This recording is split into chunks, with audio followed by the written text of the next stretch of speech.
पति ही निकला पत्नी का कातिल। जी हां, सीएसपी अरुण कुमार उइके ने प्रेस वार्ता कर अंधे कत्ल का किया खुलासा। घटना में 3 आरोपी किए गिरफ्तार। 12 दिन पहले गुम हुई महिला का शव कुंवारी नदी में मिला। अपनी पत्नी की गुम होने की लिखवाई थी पति ने झूठी रिपोर्ट। नदी घुमाने की कहकर पत्नी को ले गया था नदी पर और उसके बाद पत्नी को दे दिया नदी में धक्का। शव उतारने पर नदी के किनारे ही दफना कर अपनी पत्नी को हो गया पति बेफिक्र। भिंड से शशि भूषण सिंह चौहान की रिपोर्ट।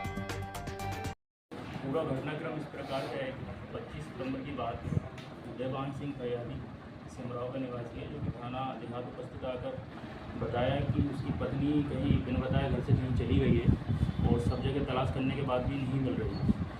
थाना देहात में उसकी गुमशुदगी दर्ज की गई। उसकी जो पत्नी थी सोनी राजावत, उसकी तलाश के लिए पुलिस सब जगह छानबीन करने लगी।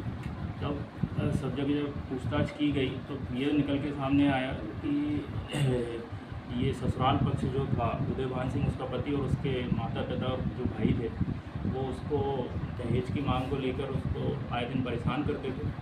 ऐसा उसके मायके पक्ष में सोनी राजावत के माता पिता ने के अनुसार बताया कि आए दिन उसे दहेज के लिए मारपीट करते थे और उसे परेशान करते थे, ताड़ित किया करते थे। मामला संदेहास्पद लगा, तब कड़ाई से पूछताछ की उदयभान सिंह से, तो फिर उसने बताया कि उसने 24 तारीख की रात में जब वो घर के बाहर सो रहा था, उसकी पत्नी कमरे में सो रही थी, तो उसे अंदर से ऐसी आवाज़ आई कि कोई व्यक्ति है जिससे वो बात कर रही है। जब उसने अंदर जाके देखा तो कोई मिला नहीं उसे। उसने अपनी पत्नी से पूछा कि कौन था, किससे बात कर रही थी, कोई जवाब उसने दिया नहीं उसकी पत्नी ने, सोनी राजावत ने। तो उसे गुस्सा आया, उसने अपने परिवार वालों को बुलाया, माता पिता को बुलाया, अपने दोनों भाइयों को बुलाया और प्लान करा कि इसको अब मौत के घाट उतार देना चाहिए इन सभी लोगों ने मिलकर।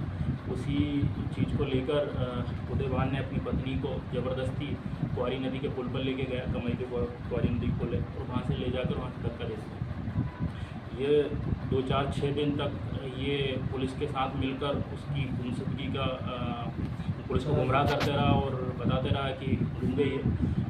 और ये क्या करता था कि डेली जाता था, उसकी डेड बॉडी को ढूंढता था नदी में, कहीं वो पुलिस के हाथ न लग जाए।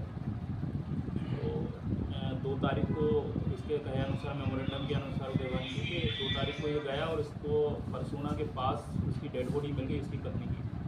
तब उसने पूरी तसल्ली से साथ देखा कि यही डेड बॉडी है। उसने उसका मंगलसूत्र निकाल लिया कहीं उसकी शनाख्त ना हो जाए, और उसकी डेड बॉडी को जो दलदल टाइप एरिया रहता है नदी का, उसमें गड़ा दिया पैरों से कुचल के, और मंगलसूत्र को निकाल के झाड़ियों में फेंक दिया। और फिर जब पुलिस में पूछताछ की गई तो फिर उसने पूरी घटना कबूल कर ली और जाकर भी डेड बॉडी की जगह बताई कहाँ पर वो है और कहाँ उसने मंगलसूत्र पहनने का, वो सारी चीज़ बताई। उसको गिरफ्तार कर लिया गया है। साथ में उसके 2 इस पूरे घटनाक्रम में 5 लोगों को आरोपी बनाया गया, जिसमें उसके माता पिता अभी गिरफ्तार नहीं हुए हैं, बाकी उसके दोनों भाइयों को गिरफ्तार हो गए।